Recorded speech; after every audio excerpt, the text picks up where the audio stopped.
Boa tarde a todos e a todas que estão acompanhando mais uma edição do nosso ciclo de estudos do Lefama. O ciclo de estudos é um projeto de extensão que é financiado pelo PAEX, da Universidade Estadual de Minas Gerais. E por ser um projeto de extensão, a ideia é exatamente a gente desenvolver aqui reflexões e apresentar pesquisas e ideias que nós constituímos para fora, né, do ambiente universitário, para os muros da universidade, né? Um espaço dedicado realmente à universidade falar para a sociedade, né, e para a comunidade para além do espaço acadêmico, né? E para a gente fazer isso, muitas vezes a gente começa a pensar e a refletir e a trazer, por exemplo, ideias que vão ajudar a gente a pensar o processo de ensino de história, né? A gente já teve uma sobre antiguidade, né? E hoje nós vamos trabalhar pensar o ensino de história dedicado à Idade Média. E para isso eu tenho um imenso, grande prazer de estar aqui com o professor Dr. Gabriel Castanho, que esteve na minha banca de doutorado, inclusive, né? Que foi essencial para as reflexões apresentadas durante o trabalho que eu defendi no doutorado.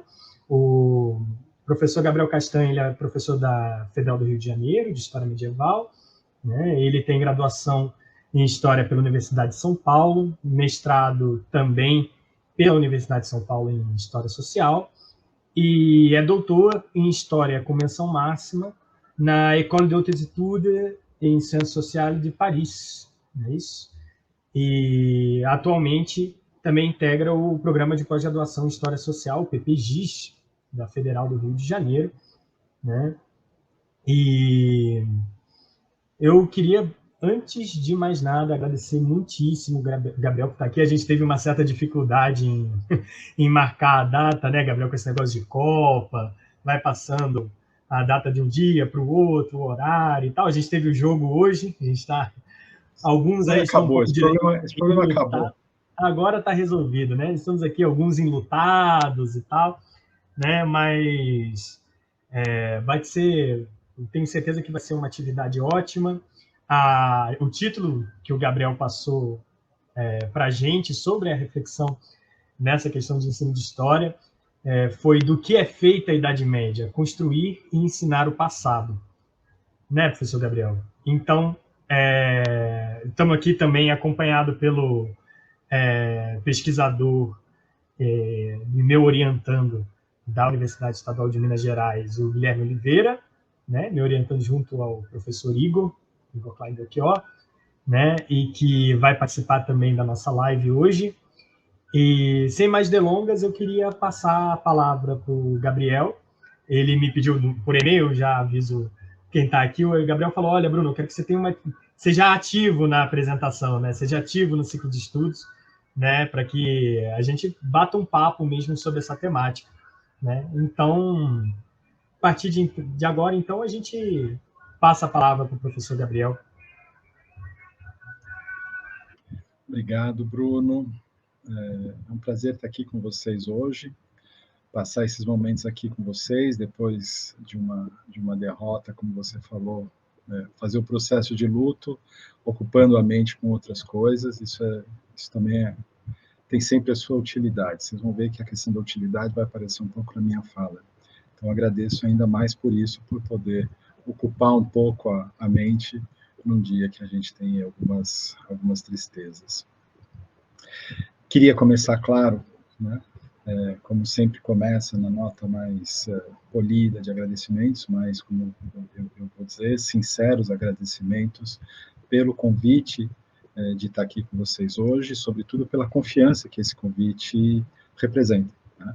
Eu não sou um especialista do ensinar da Idade Média, eu penso, me interesso, falo coisas, escrevo coisas, mas tem colegas que têm uma experiência muito mais ampla sobre o tema, e eu penso que o convite para conversar com vocês sobre isso é, sobretudo, uma confiança de que eu possa dizer algumas coisas interessantes a esse respeito. Então, Meus sinceros agradecimentos ao professor Bruno pelo convite, pelo trabalho de preparação dessa atividade, né?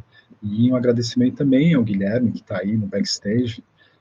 Todo mundo que organiza eventos sabe que, para além das pessoas que ficam em mais evidência, tem toda uma trupe atrás trabalhando, às vezes mais unitários, às vezes numerosos, mas sempre tem pessoas trabalhando para que a gente possa estar aqui fazendo essas atividades. Então, um agradecimento ao Guilherme também por isso, e, evidentemente, a toda a equipe do Lefama, que, em diferentes dimensões, trabalha sempre para a realização desse tipo de atividade. Então, não é só um agradecimento também por esta atividade que eu participo, mas pelo fato de manter viva, né, atividades acadêmicas contra todos os ventos e tormentas que a gente enfrenta. Então, um agradecimento sincero a todos vocês por isso. Feitos os agradecimentos, eu gostaria de saudar todo mundo que está ou estará acompanhando essa atividade, uma vez que ela deve ficar registrada, gravada, para futuros que a gente não sabe quão longínquos podem ser.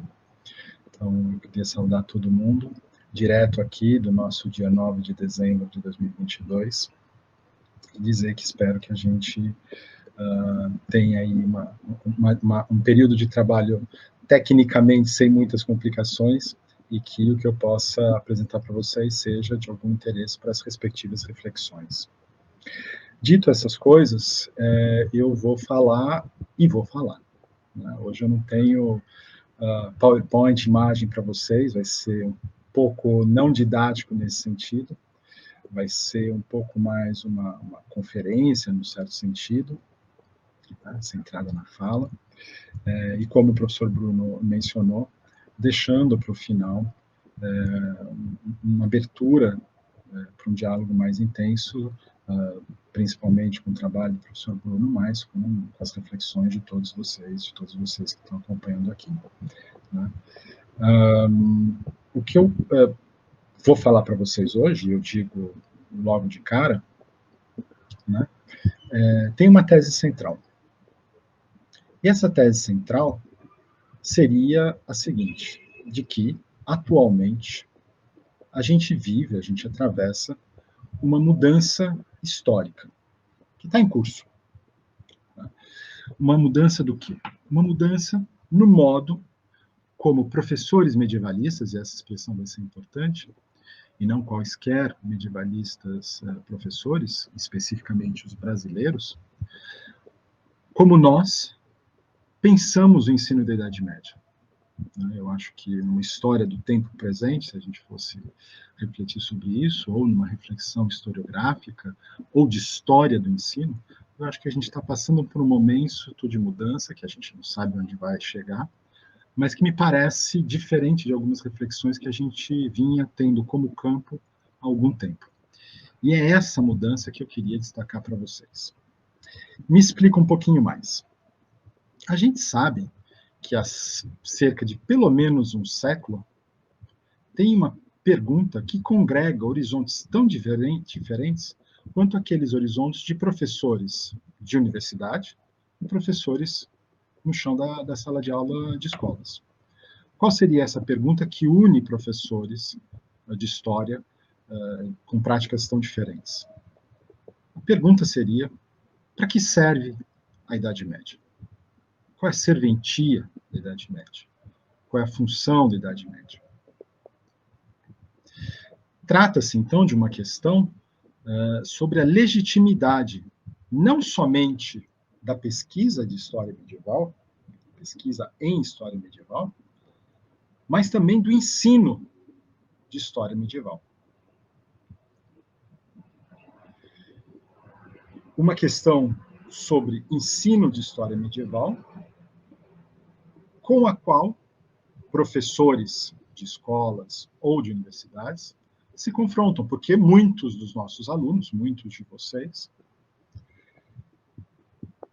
mesmo em cursos de história, isso é importante dizer, mesmo alunos de história, se perguntam: por que eu tenho que aprender história medieval?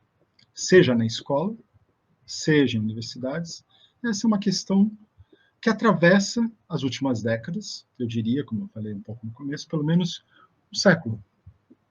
Porque não só se ensina, mas porque se tem que aprender esse conteúdo de história medieval. Vale lembrar aqui que essa não é uma questão brasileira, ou não é uma questão de populações que não atravessaram, em algum momento da sua história, o período medieval. Populações americanas. Essa não é uma questão de quem não teria experimentado como população, como povo, a história medieval. Essa é uma questão colocada e recolocada na própria Europa. Né? Então, vocês têm lá a frase famosa, de maneira mais geral, que o Bloch relata, porque história, né?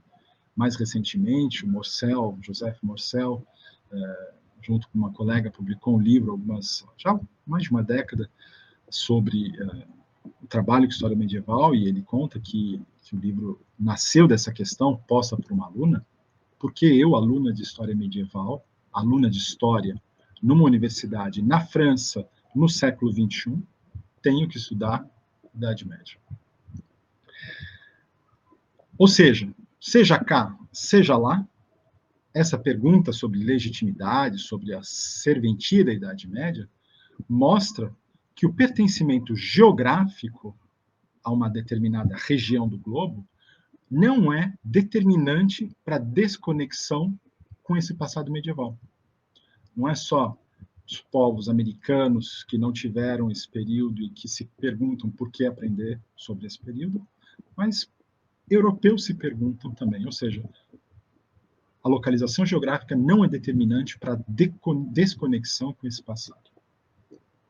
Como eu vim falando, essa a questão-chave, por que ensinar, por que aprender, qual é a função, qual é a serventia, ela remete à própria função da Idade Média na nossa sociedade, seja ela americana, seja ela europeia, como eu falei.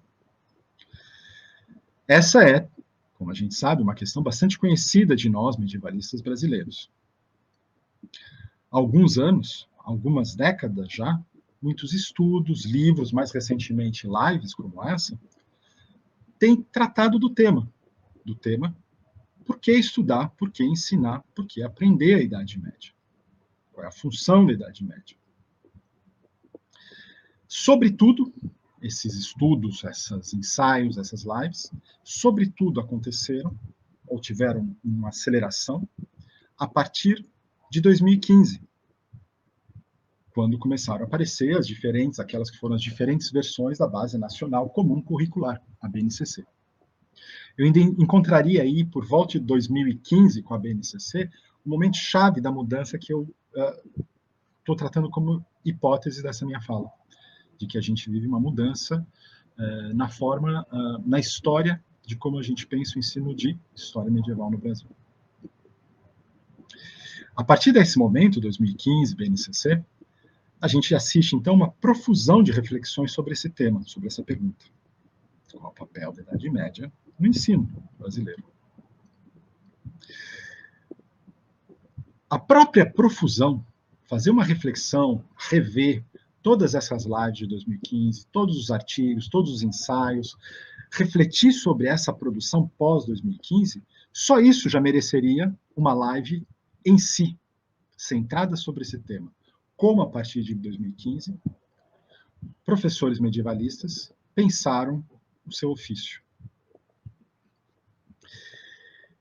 E eu gostaria de reforçar essa minha sugestão de uma nova live, de uma nova atividade, porque eu penso que se nos últimos 20 anos a gente já dedicou bastante atenção à história da pesquisa de história medieval no Brasil, como ao longo dos anos o campo de estudos medievais em história se formou, se vários artigos já foram feitos sobre isso nos 20 anos, me parece que não se pode dizer o mesmo, nem de longe pode-se dizer o mesmo, a respeito da história do ensino de história medieval no Brasil.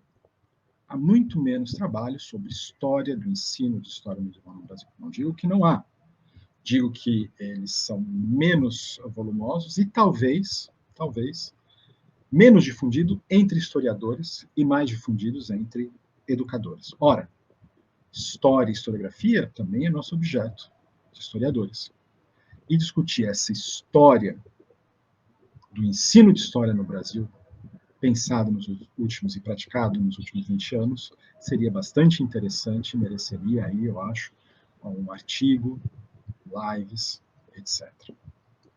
Bom, por mais interessante que essa discussão possa ser, meu objetivo aqui é outro. Então, precisamos voltar para o meu objetivo. Do que é feita história, do que é feita história, do que é feita a Idade Média. Se a gente vai buscar uma resposta para isso, do que é feita a Idade Média, a gente vai se virar, a gente vai olhar, a gente vai buscar sempre a palavra de especialistas a respeito daquele passado, a Idade Média. A gente vai se virar para os medievalistas. Mas eu gostaria de frisar uma outra coisa que também acho importante e que não acho que tenha sido suficientemente, não, mas frisada com a importância que tem essa questão. Qual é? De que, diferente de outros países, por aqui no Brasil, todo medievalista profissional, ou seja, todo medievalista que tira seu sustento da Idade Média, é professor. Quem no Brasil, de fato, vive de história medieval, vive incontornavelmente do ensino desse período histórico. Não há entre nós uma instituição, um museu, uma biblioteca, um centro de pesquisa, arquivos, que contrate medievalistas exclusivamente para exercer o ofício de pesquisar a Idade Média. É verdade que antes da gente se tornar professor de história medieval nas universidades, nós somos muitas vezes pesquisadores de história medieval. Antes de ensinar história medieval nas universidades, pressupõe-se que muitos de nós tenhamos feito uma graduação em história, tenhamos feito eventualmente um mestrado em história medieval e, sobretudo, um doutorado em história medieval. É essa, muitas vezes, ainda a regra para se tornar professor no ensino superior. Contudo, eu queria destacar que, ao falarmos em profissão de medievalista, na profissão daqueles que são especialistas do medievo, é o magistério, é o ensino que se impõe como uma fonte de renda entre nós. Ou seja, em termos profissionais, não há por aqui no Brasil medievalista, mas sim professores medievalistas. Nessa ordem, professores medievalistas. Talvez por isso, por essa marca, por essa característica do estudo histórico da Idade Média, é que a gente se pergunte tanto sobre a serventia dos estudos medievais. Ora, o sustento de professores medievalistas depende da utilidade educacional desse campo de conhecimento para toda a sociedade. Vou dizer de novo. O sustento de professores medievalistas, não só de medievalistas, porque eu já expliquei que entre nós, medievalistas, pesquisadores, exclusivamente não existem. O sustento de professores medievalistas depende da utilidade educacional desse campo de ensino em toda a sociedade. Se não houver ensino da Idade Média, não existe medievalista no Brasil, na atual configuração profissional. Vejam, friso muito isso, profissional. Tá? Profissional no sentido de sobreviver dessa coisa Idade Média. Assim, por aqui, por essas bandas, profissionalmente, ou se é professor, ou não se é medievalista, de profissão. Tudo que eu falei até aqui é suficientemente polêmico para que eu parasse, desse a voz para vocês, parasse esse meu monólogo, e que a gente pudesse abrir um debate. Tudo isso é bastante polêmico. Mas eu ainda não cheguei na minha questão central. Então eu peço um pouco de paciência para que a gente possa, eventualmente, retomar essas polêmicas aí na conversa depois da minha exposição. Não cheguei na minha questão central, que é, como vocês sabem, do que é feita a Idade Média. Como construir e ensinar esse passado. Para isso, eu preciso avançar um pouquinho mais. É evidente que o Brasil não é necessariamente o único país no mundo com essa configuração profissional professores medievalistas. Não estou dizendo isso, não estou dizendo que ele seja o único. O que eu estou dizendo é que essa é uma característica de base, de saída, constante e incontornável na história dos estudos de história medieval realizados no Brasil. Esse é um contexto de base, um contexto histórico de base, né? Que temos que ficar sempre atento. Nesse sentido, essa característica marcante, professores medievalistas, participa da construção da Idade Média e da forma como ensinamos esse passado. Vou explicar um pouquinho o que eu quero dizer com isso. Se perguntar para que serve a Idade Média, qual é a função da Idade Média na nossa sociedade, leva a gente a se perguntar, então, sobre o que conhecemos da Idade Média. Né? O que eu estou querendo dizer aqui é que, resumindo a trajetória que eu fiz até aqui, quando a gente se pergunta sobre qual é a função da Idade Média, uma primeira resposta pode ser, porque a gente tem que ensinar a Idade Média nas escolas. Ora, se a gente tem que ensinar Idade Média nas escolas, né? Então, um medievalista, um professor medievalista universitário existe enquanto formador de professores. Esses professores formados vão eles mesmos ensinar a história medieval nas escolas. Isso justifica a necessidade do ensino de história medieval no país. Para que tudo isso funcione, é preciso que exista entre nós algum conhecimento sobre a Idade Média. Então, o professor universitário precisa passar esse conhecimento para licenciandos, licenciandas, bacharelantes, se existe essa palavra, não sei, que possam futuramente, por sua vez, ensinar esse conhecimento a respeito da Idade Média nas escolas. Em suma, eu penso que quando, ao longo dos últimos tempos, a gente se perguntava, nas discussões que eu falei que já acontecem há algum tempo, sobre qual é a função do ensino de história medieval, do conhecimento de história medieval, eu diria que uma resposta é fazer conhecer a Idade Média, ensinar a Idade Média. Se esse caminho que eu estou dizendo se sustenta, se perguntar sobre a serventia da Idade Média, depende de se perguntar sobre qual conhecimento temos da Idade Média. Ou seja, perguntar para que serve Idade Média leva a gente a perguntar, qual Idade Média? De que Idade Média a gente está falando? Né? O que a gente sabe sobre ela? Qual ideia de Idade Média se tem em mente quando se pergunta qual é a serventia do ensino desse período? Em suma, se perguntar sobre a serventia da Idade Média pressupõe uma certa visão do que seja a própria Idade Média. Nesse sentido, a Idade Média é um conhecimento. É o que a gente conhece dela. Idade Média é, portanto, inicialmente, uma ideia. Algo que colocaram na nossa mente. Então, veja.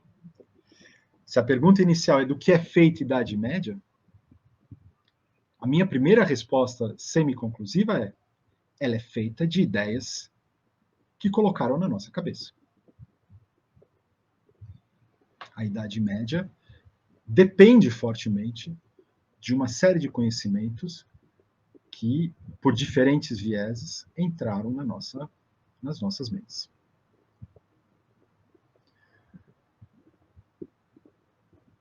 Se por muito tempo esse foco na Idade Média como uma ideia permaneceu relativamente fora do foco das discussões mais funcionalistas, ou seja, a respeito da função da Idade Média, nos últimos anos, essa questão sobre qual ideia de Idade Média temos na nossa mente, ganhou uma grande atenção. Como eu falei, sobretudo pensou a partir de 2015 no Brasil. Não por acaso, sobretudo, a partir dos estudos do medievalismo, ou, como eu prefiro falar, do medievalesco, né? Das apropriações, dos usos contemporâneos dessa ideia, ou desses conjunto de ideias que circulam na nossa sociedade a respeito da Idade Média. Esse, então, é o ponto de partida, na verdade, da minha conversa. Já estou aqui falando uns 15, 20 minutos, mas esse é o ponto de partida da minha fala. Por quê? Como eu disse para vocês, a minha conversa parte de uma hipótese. A hipótese de que a gente vive uma mudança histórica na maneira como pensamos o ensino de história medieval no país. Qual é essa mudança? Não mais, ou não tanto nos perguntamos para que serve a Idade Média, mas a gente se pergunta mais qual é a ideia de Idade Média que a gente tem em mãos quando vamos discutir a própria serventia do estudo e do ensino desse passado tão complexo. Ou seja, a mudança é do que para que serve a Idade Média para o que é a Idade Média, do que é feita a Idade Média. De qual Idade Média estamos falando? De qual ideia de Idade Média estamos falando?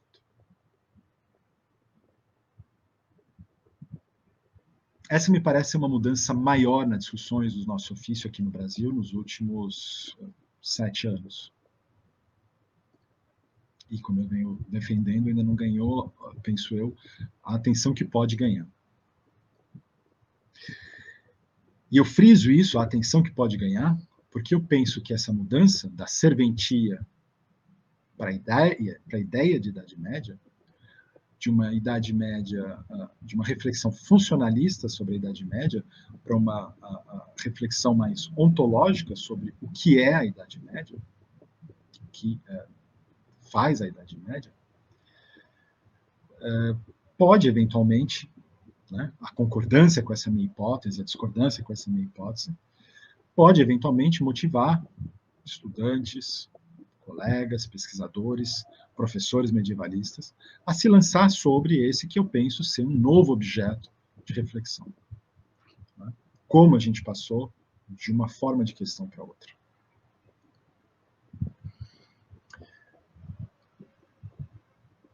Para tentar sugerir algumas pistas nessa reflexão, eu gostaria de apontar 4 pontos para debate a respeito da ideia de Idade Média, a respeito do que compõe a Idade Média.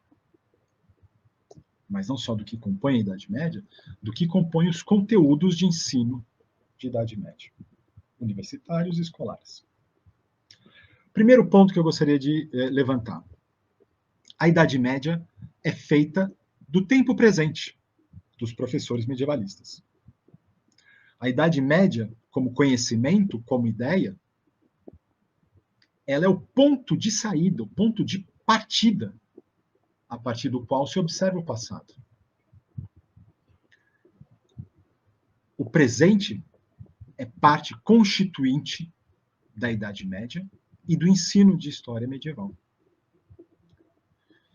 É parte constituinte, porque é esse ponto a partir do qual nós lançamos o nosso olhar para o passado. Qual passado? A documentação propriamente medieval. Chegamos aqui ao segundo elemento que eu queria destacar para o debate. A Idade Média é feita de documentos produzidos no passado. Ela é feita do tempo presente dos professores pesquisadores, mas ela é feita também do passado, e não qualquer tipo de passado, o passado registrado em documentos. Nesse sentido, a Idade Média é um ponto intermediário de passagem, mas incontornável, sem o qual nenhum conhecimento do que seria propriamente medieval poderia existir. O que eu quero dizer com isso? A gente estava aqui no começo discutindo um pouco as apropriações, antes de começar a live aqui no backstage, sobre as apropriações da cavalaria na indústria de entretenimento contemporâneo, né? Isso é possível, essa apropriação da cavalaria, porque a documentação medieval, de alguma maneira, fala sobre cavalaria. Se não houvesse essa documentação, não daria para passar por esse passado que se impõe incontornavelmente. Aqui a gente toca um aspecto muito importante. Ao, então, construir, ensinar a Idade Média, é preciso ter consciência do presente como ponto de saída, mas é preciso passar, inevitavelmente, pela documentação medieval, pelo passado. O que leva a gente a discutir uma outra coisa que é importante, mas que não vou ter tempo aqui de desenvolver, que é o uso de documentação primária medieval em sala de aula. Penso eu que é capital em todos os níveis de ensino. Sem uso de documentação medieval, a gente perde alguma coisa na discussão junto com os alunos durante o ensino. Qual é o grau, como usar, tudo isso deve ser discutido.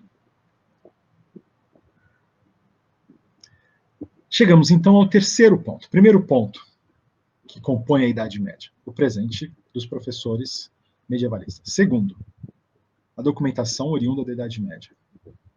Terceiro, aquilo que eu posso chamar de passados presentes. O que eu quero dizer com isso? O fato de que essa documentação medieval, um romance de cavalaria, foi produzido na Idade Média, mas a gente só conhece porque ele atravessou os séculos. Ele é um passado presente. Ou seja, a Idade Média possui a dimensão também de continuidade. Ela é o presente do professor pesquisador, do professor medievalista, ela é o passado da documentação, mas ela é um passado contínuo, em continuidade, associado à conservação dos documentos. Porque tal documento foi valorizado e, consequentemente, conservado. Porque outros não foram conservados, porque eventualmente não foram valorizados através dos séculos. E não basta dizer que foi valorizado em determinado contexto. Tem que perceber a sua valorização ou desvalorização contínua. Sem essa valorização contínua, documentos não chegam a nós, foram destruídos, nós não temos eventualmente acesso a esse conhecimento do passado, esse conhecimento eventualmente não faz parte da Idade Média que ensinamos. Chegamos aqui ao quarto elemento e final dessa trajetória que eu quero destacar para vocês. Se um documento atravessou os séculos, ele chega no presente e ele vai ser usado pelos professores medievalistas. Ou seja, o quarto elemento diz respeito aos usos da Idade Média no nosso presente. Aqui a gente fecha o círculo, porque se o presente dos professores medievalistas é o início da Idade Média, o presente é também o final dessa Idade Média. Porque é o momento em que professores medievalistas traduzem, como eu gosto de dizer, analisam essa documentação, ensinam os conhecimentos oriundos dessa documentação no tempo em que atuam. Os usos da Idade Média no presente explicam, né, um pouco como os três elementos anteriores se articulam. Em que sentido? É porque a Idade Média existe no nosso presente, é porque a Idade Média existe na documentação passada, é porque a Idade Média atravessou os séculos, que a gente se pergunta hoje sobre quais são os usos da Idade Média. O que a gente faz com a Idade Média? Eu diria, então, que a resposta para a minha pergunta inicial dessa fala, do que é feita a Idade Média, foi apresentada. A Idade Média seria composta por esses 4 elementos: o presente, o passado, os passados presentes e os usos desse passado no presente.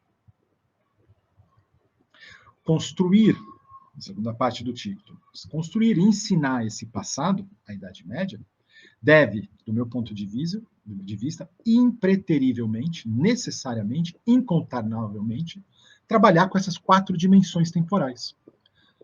Ao se pesquisar, ao se ensinar a Idade Média, é preciso ter em mente que a Idade Média ensinada é atravessada por essas 4 temporalidades, 4 elementos: o presente, o passado presente, ou os passados presentes, e os usos desse passado no presente. Tenho certeza que vocês estão aí bocejando, falando o que esse cara está dizendo na minha frente. Está muito abstrato para mim. E vocês têm toda a razão.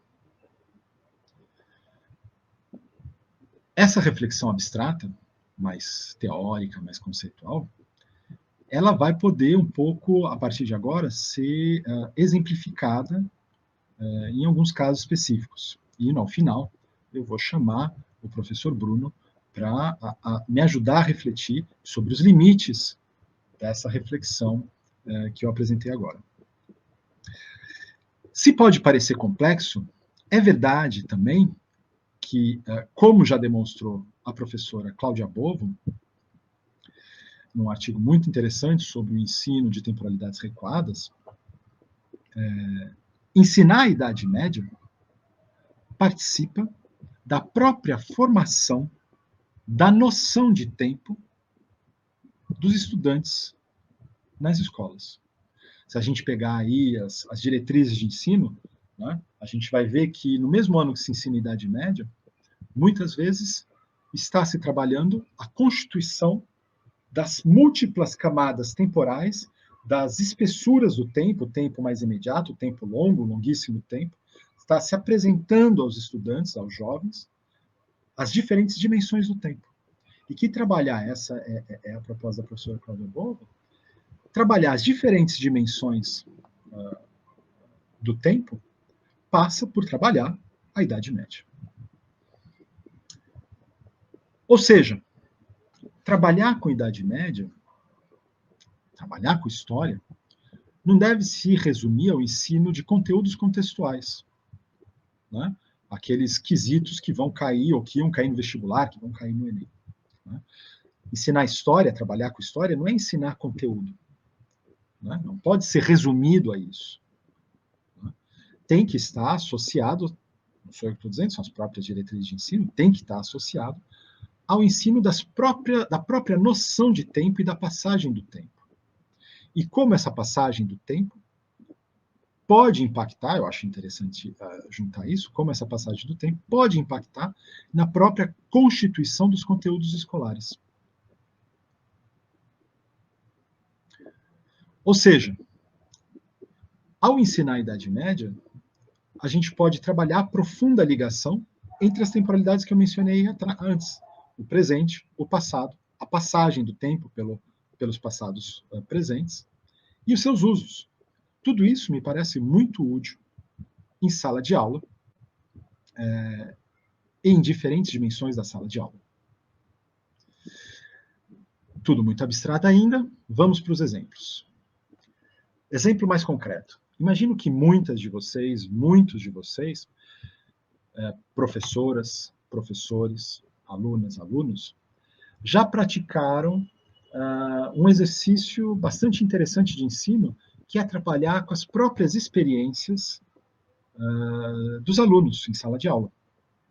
Né? Preparar o material de ensino, a aula, envolve estar atento às próprias experiências que os alunos podem trazer para a sala de aula. Essa leitura, essa chave um pouco mais construcionista do trabalho educativo, que parte da realidade dos alunos, tem sido, penso eu, uma prática bastante interessante e privilegiada quando a gente vai ensinar história. E, pontualmente, no meu caso, na minha experiência, história medieval.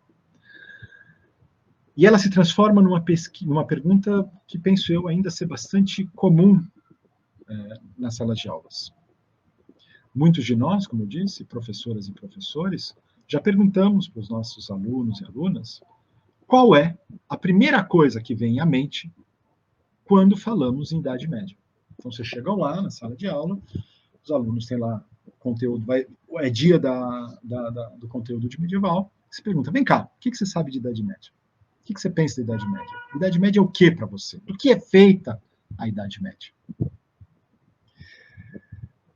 Essa pergunta, além de demonstrar algo que eu já falei, que a Idade Média é, de saída, uma ideia, perguntar para os alunos qual é a ideia de Idade Média que eles têm, demonstra isso, do meu ponto de vista, e demonstra que essa Idade Média é ancorada no tempo presente. Além disso, objetivamente, vai dar alguns resultados.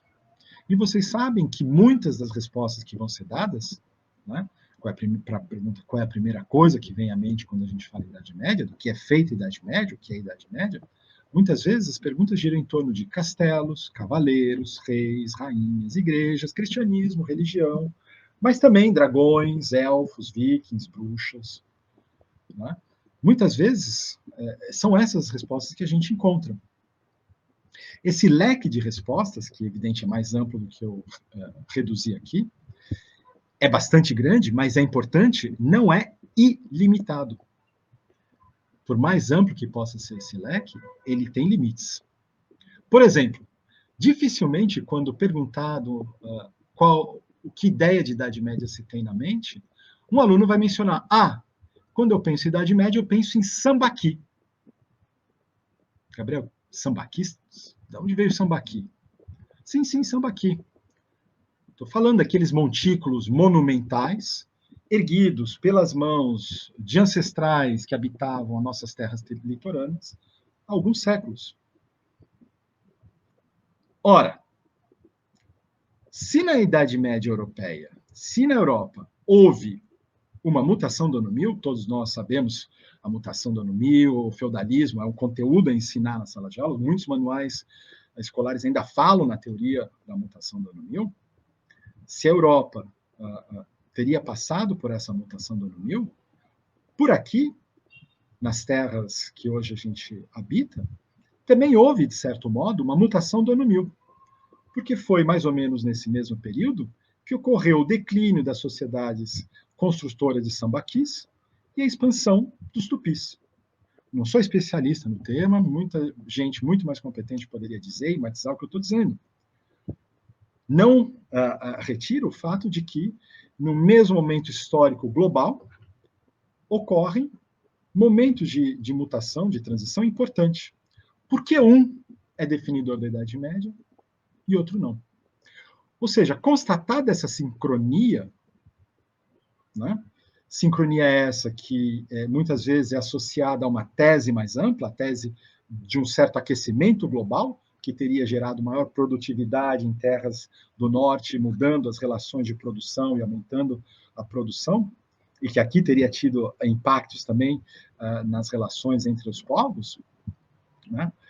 E diga-se de passagem, tese essa do aquecimento global, que abriria uma outra dimensão a ser ensinada em sala de aula, a relação tão interessante, desenvolvida por muitos colegas hoje no Brasil e no exterior, entre história e natureza, né?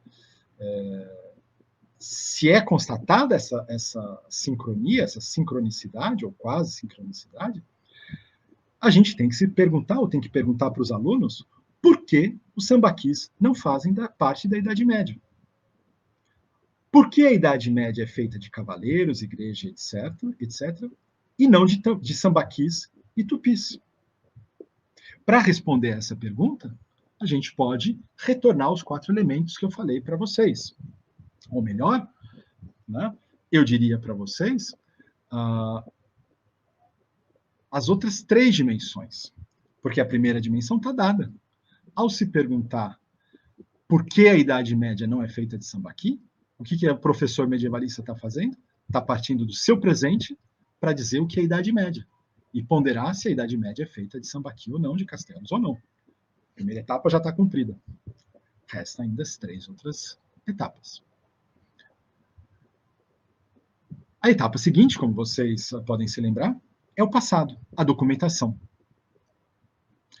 É trabalhar com os alunos porque a Idade Média é associada a determinados testemunhos documentais, arquiteturais, fortalezas, igrejas, e não sambaquis, porque ela é associada a certos testemunhos documentais culturais, a chamada literatura de cavalaria, a literatura arturiana, porque ela é associada, à Idade Média, a testemunhos documentais sociais, a grupos sociais, senhores, camponeses, clérigos, e não a, por exemplo, outros grupos culturais, sociais, os tupis. Isso diz respeito à documentação e diz respeito à localização de produção dessa documentação. Esses testemunhos, castelos, igrejas, estão ligadas a um quadro geográfico específico.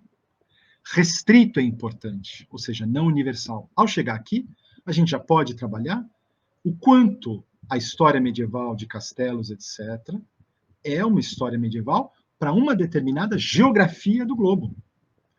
Porque é nessa geografia que se produziu tais testemunhos. E que a aplicação universal desse recorte, dessa periodização, pode gerar problemas, como, por exemplo, a omissão do sambaquis.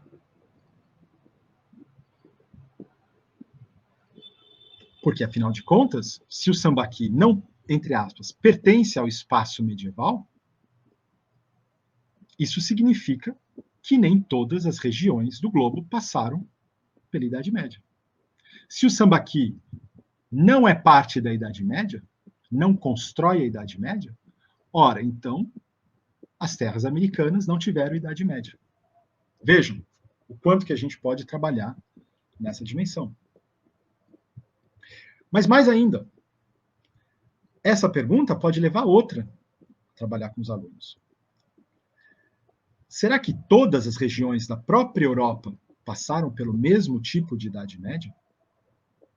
Essa pergunta é importante quando a gente vai, por exemplo, ensinar feudalismo, como sendo um sistema universal em toda a Europa e uniforme, quando a gente sabe que ele foi diferentemente executado ou não executado em regiões diferentes da Europa.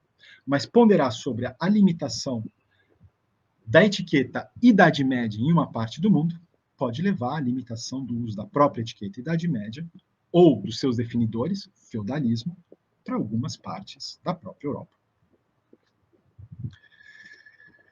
Ou seja, essas respostas devem, então, passar pela documentação histórica, como eu disse, a serem trabalhadas em sala de aula. Digo eu aqui, a partir de algumas questões de base, que eu já emiti. Quem produziu tal documento? Quem produziu um sambaqui? Não foi um cavaleiro. Quando produziu esse documento? Onde produziu um documento, um sambaqui?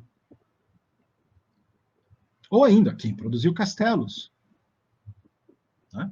E, evidentemente, isso desdobra. Quem construiu, peraí, na mão, na unha, ou quem financiou?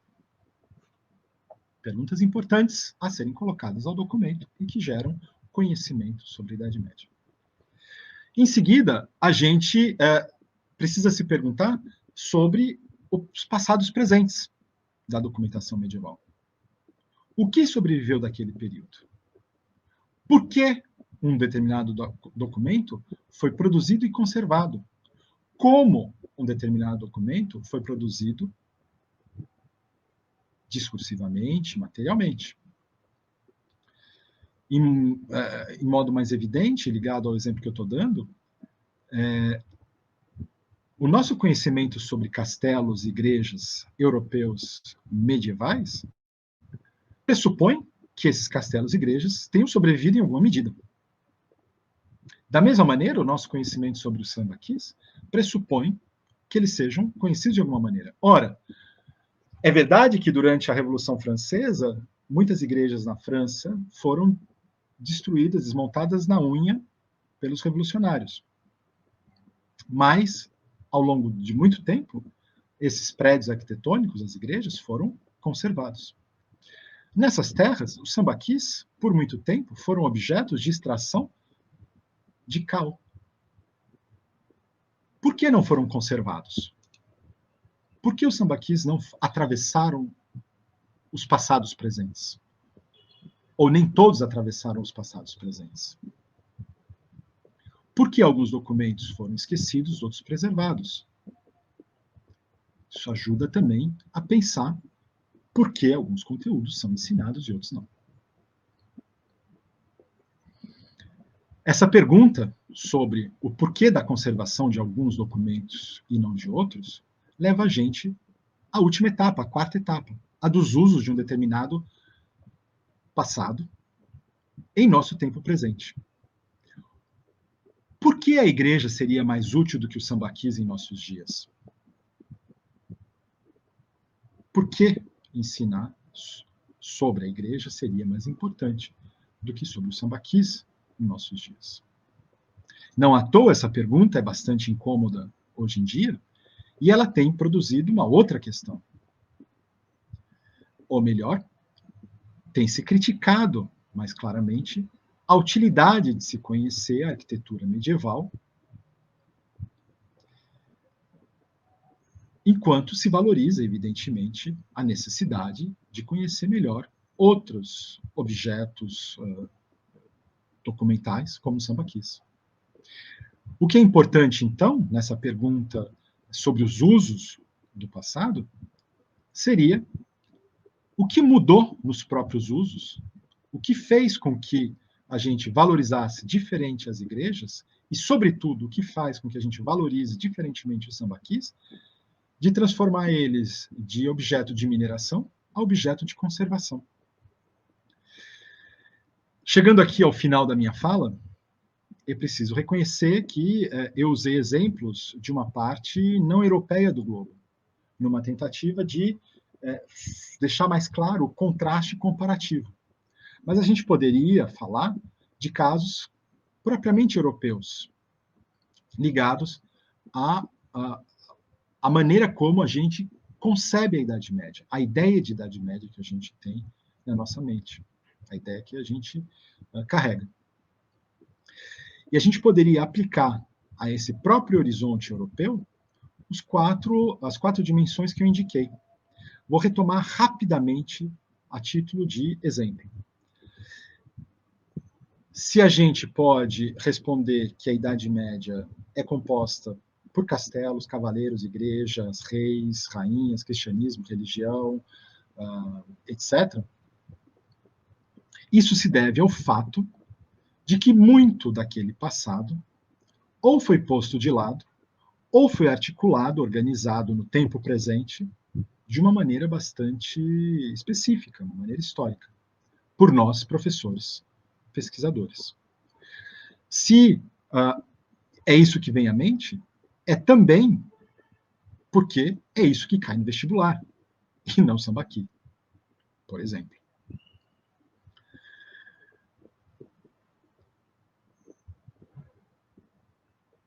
A gente pode se perguntar, por exemplo,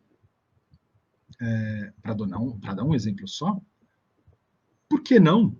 Por que, eventualmente, não aparecem tão comumente respostas à pergunta sobre que Idade Média os nossos alunos têm em mente? Porque, muitas vezes, a resposta não é a Idade Média é composta por artesãos, por comerciantes, como figuras principais que povoam o nosso imaginário a respeito da Idade Média.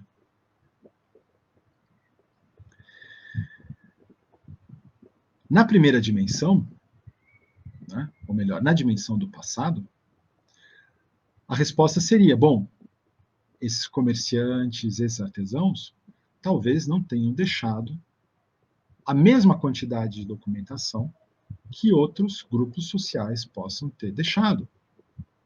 Ou talvez eles não tenham tido o mesmo peso documental no passado que reis, que a igreja. Talvez os testemunhos documentais sobre a cavalaria, sobre o clero, seja mais amplo, mais rico, mais detalhado do que a respeito de artesãos e comerciantes. Talvez. Mas vale se colocar a pergunta. E mais, Ao se colocar essa pergunta, a gente chegaria a uma outra. Por que alguns documentos medievais colocam essas figuras como negativas? Como, por exemplo, os famosos vilões dos Cavaleiros de Arthur. Então, se a gente lê a Demanda do Santo Grau, muitas vezes aparecem vilões, o termo vilão, como sendo aquilo que a gente entende como bandidos. Ora, vilões são muitas vezes os habitantes das vilas. Por que, então, a documentação medieval, algumas vezes, associa habitantes de uma certa localidade a valores negativos? O trabalho com a documentação pode explicar por que determinados conteúdos não são hegemônicos na prática de ensino de história medieval, ou seja, não ocupam tanto o nosso imaginário. Continuando o nosso exercício. Se perguntar sobre o papel marginal de artesãos e comerciantes no ensino de história medieval, conduz a gente a diferentes passados presentes. Entre eles, mas não só, o passado renascentista e iluminista. Passados esses que, como a gente sabe, buscaram se afirmar historicamente, projetando na Idade Média tudo aquilo que lhes era oposto. Tudo aquilo que era alheio, por exemplo, às belas artes e ao comércio. Pintando, então, uma Idade Média marcada como um período obscuro, as famosas Dark Ages. Né? É exatamente uma história contada por um grupo hegemônico marcadamente burguês, que pinta um período anterior dominado por castelos e igrejas como sendo obscuro. É evidente que a ligação que eu estou fazendo aqui é um pouco mecânica, mas questionar essa relação através da noção de passados presentes, como um passado medieval, a documentação medieval foi lida ao longo do tempo, pode ajudar a gente a melhor ensinar a própria Idade Média.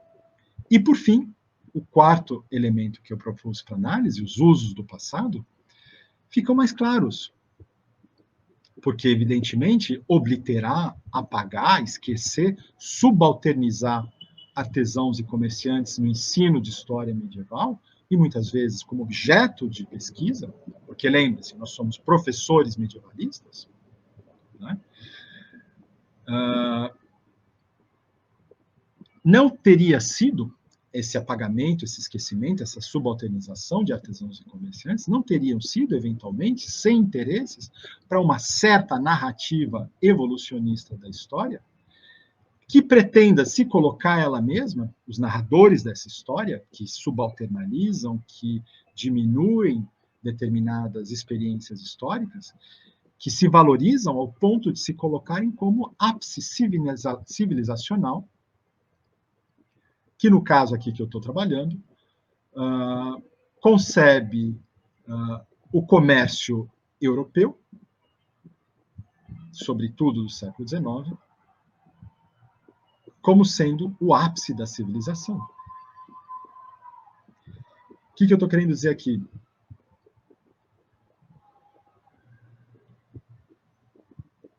Repensar, revalorizar, em certa medida, o estudo de artesãos e comerciantes poderia ser interessante num contexto de formação das nações imperialistas modernas, contemporâneas, contexto esse de própria formação de ensino de história nas escolas. Fica a questão, por que a formação escolar ou a formação do ensino de história nas escolas, na Europa, num contexto de fortalecimento dos impérios europeus, preferiu, eventualmente, narrar mais a história da aristocracia do que a história da burguesia. Penso eu, como hipótese, e termino aqui, que talvez, pela aura justamente que foi construída, positiva, em torno de uma série de valores cristãos, nobiliárquicos, reivindicados por essa burguesia europeia imperial no exercício da sua dominação global. Hipótese lançada completamente ao ar, até porque, né, a gente tem aqui hoje, talvez não por sorte, mas estrategicamente, e isso também pode ser perguntado as suas razões, né?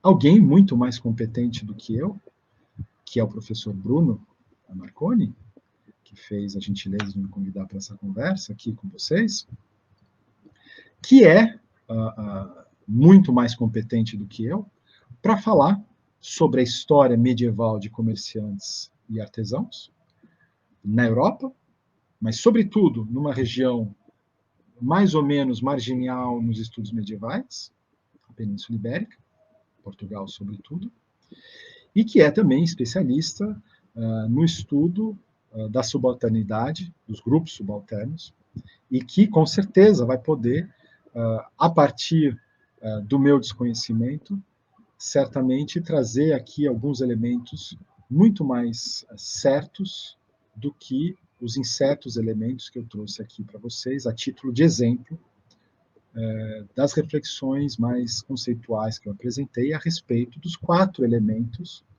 que compõem não tanto do que serve a Idade Média, do que serve o ensino de Idade Média, a resposta para essa pergunta, mas mais do que é feita a própria Idade Média. Feita do presente, do passado, dos passados presentes e dos usos do presente. Todas essas questões que colocaram para a gente o horizonte de uma Idade Média muito mais diversa do que aquela que habita os imaginários tradicionais e que apontam para grupos sociais que foram muito bem estudados pelo professor Bruno Marconi, a quem agora eu passo a palavra para continuar essa conversa e que vai certamente poder ponderar muito melhor do que eu a respeito da pertinência ou não das minhas reflexões mais teóricas referentes a esses grupos de artesãos e comerciantes. Minha última palavra é só de agradecimento pela possibilidade de jogar aqui nesse mundo virtual uma série de ideias esparsas, razoavelmente abstratas, que tentaram arranjar um laço concreto, mas que merecem ainda muito mais forma do que eu pude apresentar, e que eu espero que a gente possa agora, no nosso debate, sobretudo a partir do conhecimento do professor Bruno, formatar. Obrigado a todas e todos pela atenção. Bruno, me diz aí se o que eu falei faz algum sentido para o teu objeto, que, teoricamente, espero eu, estaria ligado ao que eu falei aqui. Obrigado a todos e todas. Obrigado, Bruno. Ajuda a gente, me ajuda. Até mais. Com certeza. Com certeza, professor. Olha, que fala incrível do ponto de vista da reflexão sobre o nosso trabalho, né, o nosso fazer, né? Porque é isso, nós somos medievalistas, mas somos professores medievalistas antes de tudo, né? Não só por escolha, mas pela condição de ser brasileiro, né? Nesse caso, né? Somos brasileiros, portanto, professores medievalistas por definição, né? Se a gente está nessa área. Eu queria pedir para o Guilherme botar o slide, porque eu fiz uma reflexão, né, quando a gente conversou pelo e-mail e tudo mais, de tentar apresentar uma... Aqui ficou piscando, não sei porquê. De tentar apresentar uma Idade Média distinta daquela que tradicionalmente a gente costuma apresentar, principalmente no ensino fundamental e no ensino médio, né? E aí eu montei um slide com algumas imagens, algumas citações, só para aprofundar a reflexão. Agora deu para aparecer, beleza. Só para aprofundar um pouquinho e apontar algumas linhas de reflexão, Obrigado, Guilherme. Então, eu queria, já que foi citado o tema dos artesãos e dos comerciantes, né, que foram agentes sociais que eu me debrucei no meu mestrado, no meu doutorado, né, principalmente no meu doutorado, eu queria tentar constituir essa outra visão sobre a Idade Média, que não é lá tão valorizada, e refletir um pouquinho do porquê que ela não é apresentada, e tentar trabalhar nesse framework, no bom sentido da palavra, no melhor sentido da palavra, que são essas 4 temporalidades da reflexão sobre o passado que o professor Gabriel Castanho apresentou aqui. Então, eu queria que o Guilherme passasse para frente, porque me parece, passasse o slide perfeito, aí, me parece que a gente tem algumas reflexões sobre a sociedade medieval que advêm da própria sociedade medieval, mas que foram constituídas por determinados grupos dessa sociedade, né? Então, muito do que vem a nós, né, como o professor Gabriel falou, tem a ver com as nossas questões do nosso presente, né? Aquela velha linha do Mark Bloch da história-problema, né? A gente desenvolve as questões do presente, chegamos ao passado com seus indícios, com seus resquícios e tudo mais, né? Mas a gente só chega a esse passado que se perpetuou na história, né, até os dias de hoje, e que quando nós, no final do processo, quando nós nos apropriamos disso, a gente desenvolve uma reflexão sobre esse passado, né? Então, muito do que chega a nós sobre a organização e a ordenação social medieval é resultado de uma produção, e isso não só sobre a Idade Média, imagino que qualquer período histórico que a gente analisa de um determinado jeito, né, de uma determinada forma, essa reflexão sobre um modelo social é feita pelos grupos dominantes, né?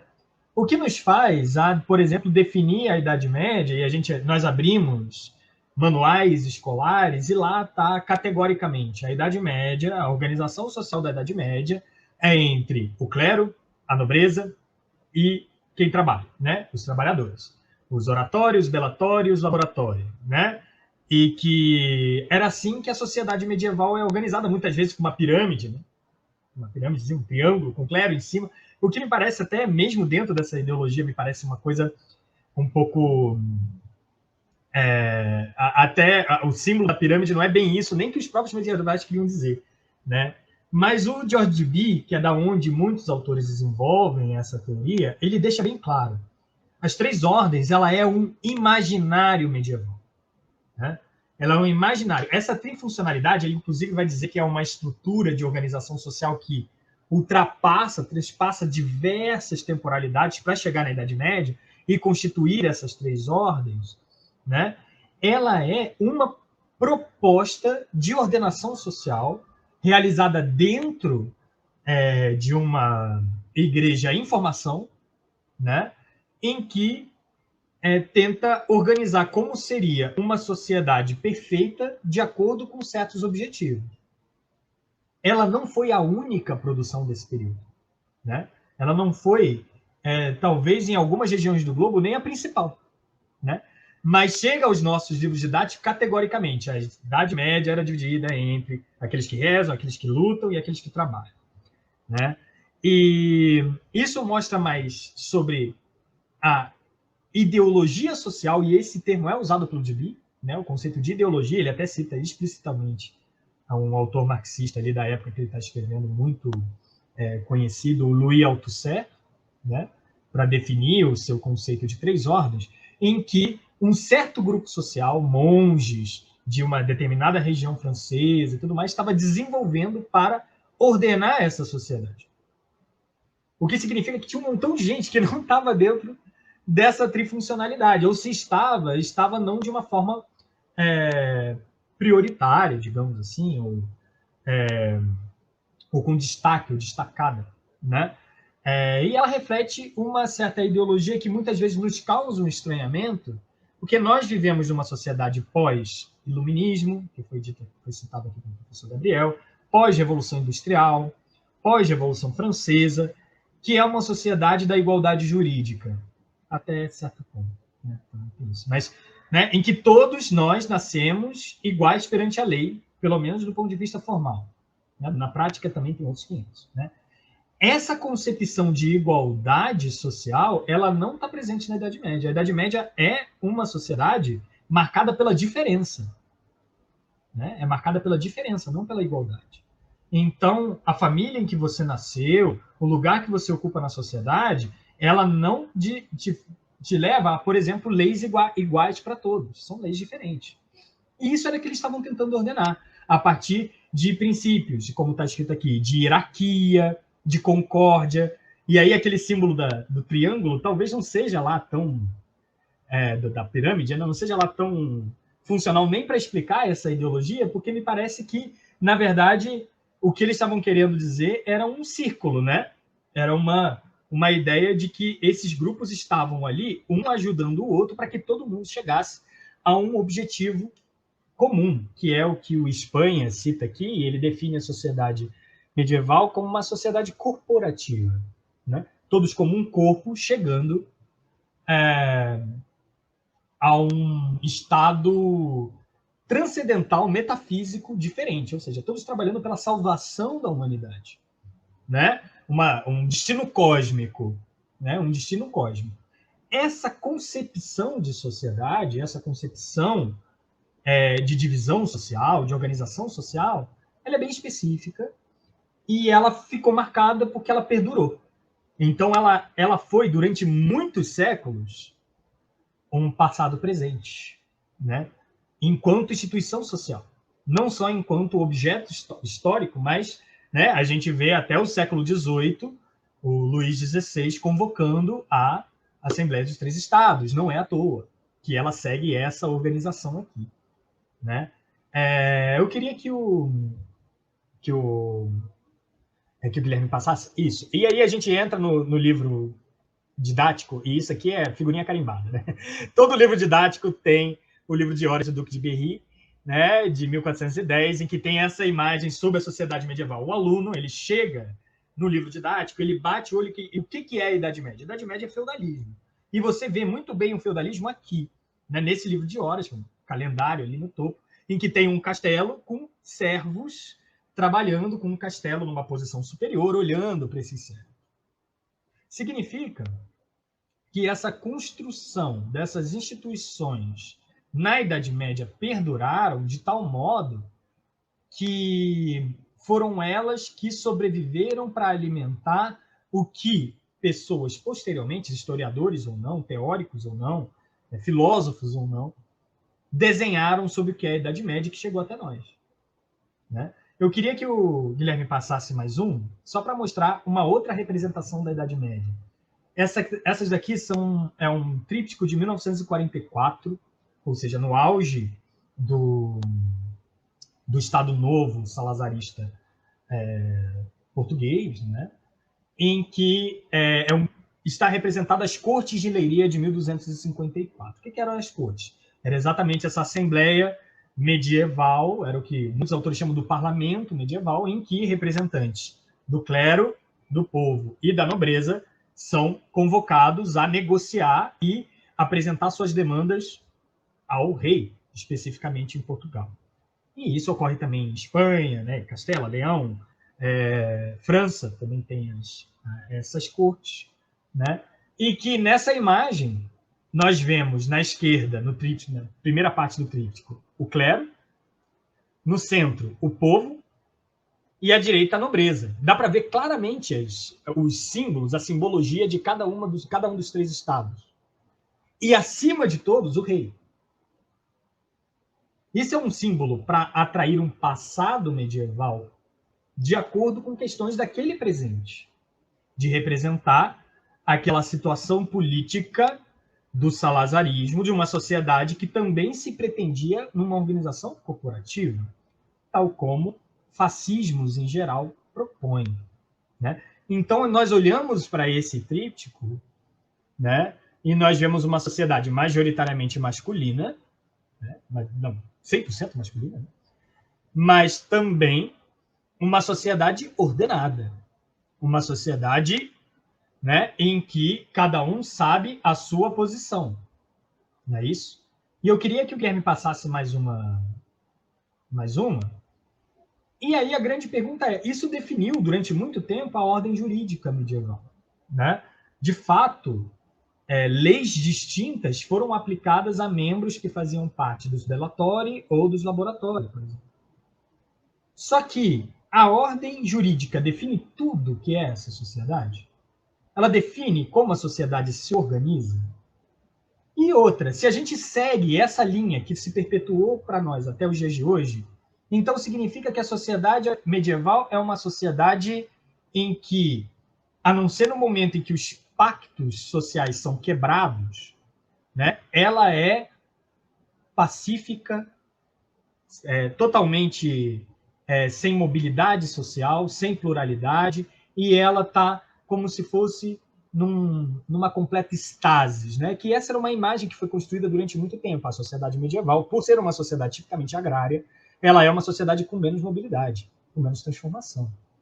Então, mas aí a gente começa fazendo um trabalho que o Walter Benjamin aponta, né, na sua tese sobre história, né, devido a questões do nosso presente, a tentar pentear a história contra pelo, né, a tentar encontrar nesses objetos históricos outras representações distintas dessa ordenação social tradicional que engessa a sociedade, que parece que é uma sociedade harmônica. Por que parece? Porque eles queriam que parecesse, né? Existia esse grupo social, ele queria apresentar a sociedade como harmônica, mas no cotidiano social, no dia a dia, nós conseguimos identificar, a partir dos nossos questionamentos, um recorte documental que tente privilegiar os conflitos, as tensões, as diferenças, né? Da onde fica, né? E eu queria que o Guilherme passasse, por favor, para o próximo slide. E o espaço urbano, e aqui trazendo uma imagem que não é medieval, se a gente for usar os limites tradicionais, né? Mas é do século XVI, então vamos lá, né? Quase. Da cidade de Lisboa, que foi o que eu pesquisei no meu doutorado, né? Foi o espaço da minha pesquisa de doutorado, foi a cidade de Lisboa, e a cidade meio que é um corpo estranho nesse modelo. A cidade parece que as coisas que acontecem na cidade não obedecem muito a essa ordem geral que foi desenvolvida, inclusive foi pensada num período anterior ao chamado renascimento urbano, né, que outro dia a gente debate sobre essas definições conceituais, mas o crescimento urbano que ocorre a partir do século XI, né? Então, a cidade é o primo feio dessa história, porque ela começa a nos mostrar um montão de exemplos que batem de frente com essa imagem da Idade Média como sendo esse lugar ordenado, generalista e tal. E eu queria que o Guilherme passasse para uma citação clássica já do Jacques Rousseau, né, no livro O Homem Medieval, do Jacques Le Goff, né, que fala da diferença da cidade para o campo. Né, e eu queria ler rapidamente aqui. Se suas condições são diferentes, como suas mentalidades, o cônego cruza necessariamente com a prostituta, o mendigo e o burguês. Não podem se ignorar que integram. Não podem se ignorar, eles não se ignoram, eles têm que passar, porque a cidade é como se fosse um microcosmo no qual todos eles estão ali convivendo, né? E eles não se ignoram, eles se interagem. E integram um pequeno universo de população densa que impõe formas de sociabilidade desconhecidas às aldeias, ou seja, ao campo, né? Uma forma de vida específica, com uso cotidiano de dinheiro e, para alguns, uma abertura obrigatória sobre o mundo. Ou seja, as cidades medievais são um espaço privilegiado para nós compreendermos formas de organização social distintas daquela tradição feudal organizada, inclusive desde a Idade Média. Né? Queria que o Guilherme passasse, então, o próximo slide. E aí, quando a gente vai na documentação, a gente já vê que, na verdade, nessas cidades, essa estratificação social, mesmo na época, ela já implode, e ela tem uma série de sobreposições. Ela não implode, ela continua, mas ela tem várias sobreposições de organização social, né? E aí, nas cidades portuguesas, nós identificamos, e na Península Ibérica, como todo, nós identificamos essas divisões, né? Que eu dei aqui 3 grandes exemplos, né?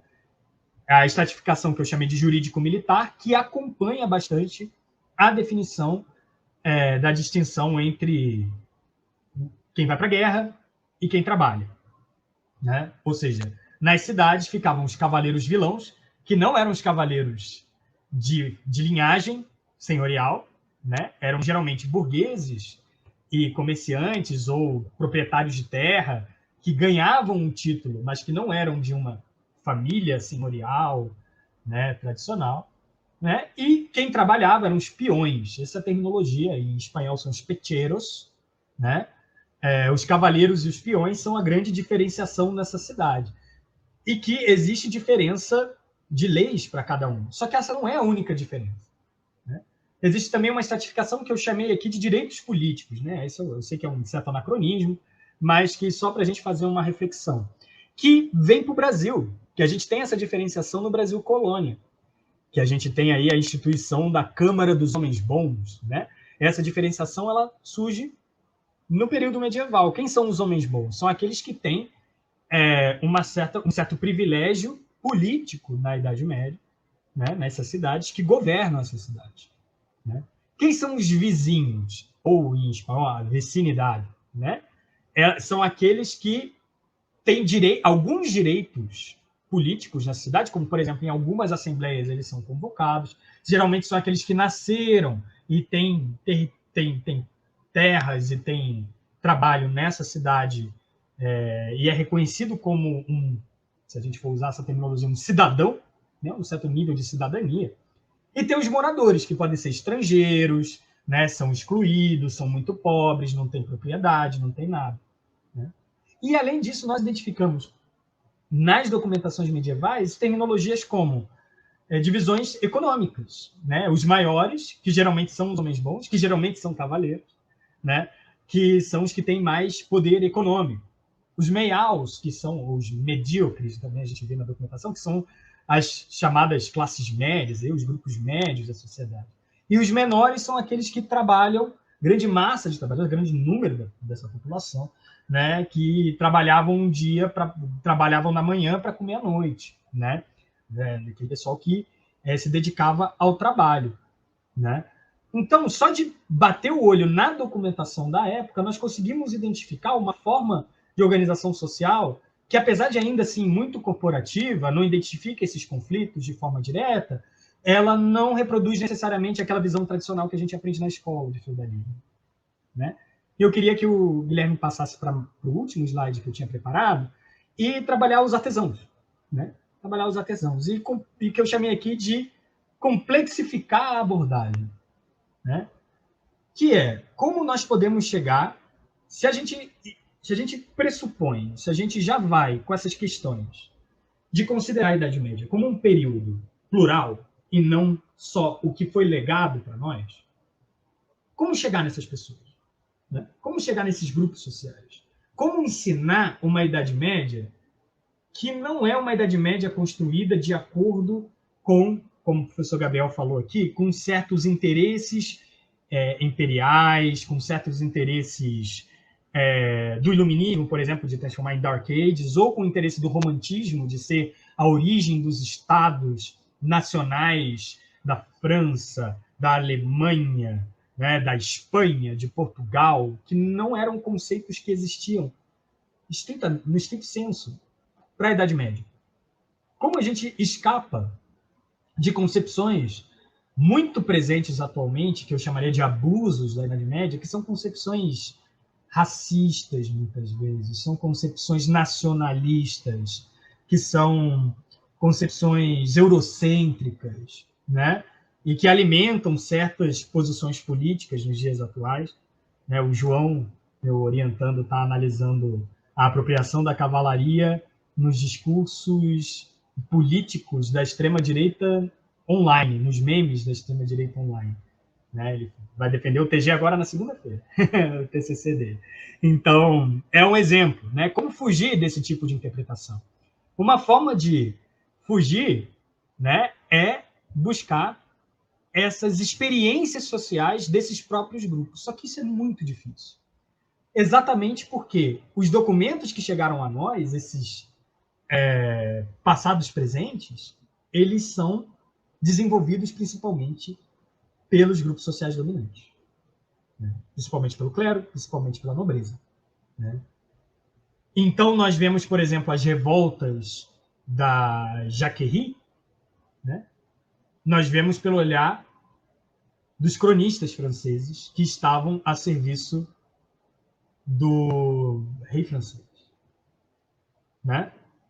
Então, nós vemos as revoltas portuguesas que ocorreram, revoltas que eu tentei trazer uma caracterização na minha tese de doutorado. Nós vemos através de cronistas portugueses, a serviço do rei português, né? Ou através de documentos que foram desenvolvidos na chancelaria portuguesa. E a chancelaria, nós sabemos hoje, né, esse conjunto de documentos que passou pela chancela do Poder Régio, ela teve uma série de reformas internas em que documentos foram descartados se eles não fossem interessantes para a construção do Poder Régio. As chancelarias que nós temos hoje, ela é uma invenção posterior ao momento de que esses documentos foram escritos, porque ela é sujeita, ela é resultado desse conjunto de apropriações e reapropriações que foram no decorrer dos séculos, sob outros, né, para usar uma terminologia do Doss, né, sob outros regimes de historicidade. Não é uma galera que pensava, vamos manter essa memória porque, como nós, uma memória científica sobre o passado. Não, né? A memória tinha outras funções sociais, né?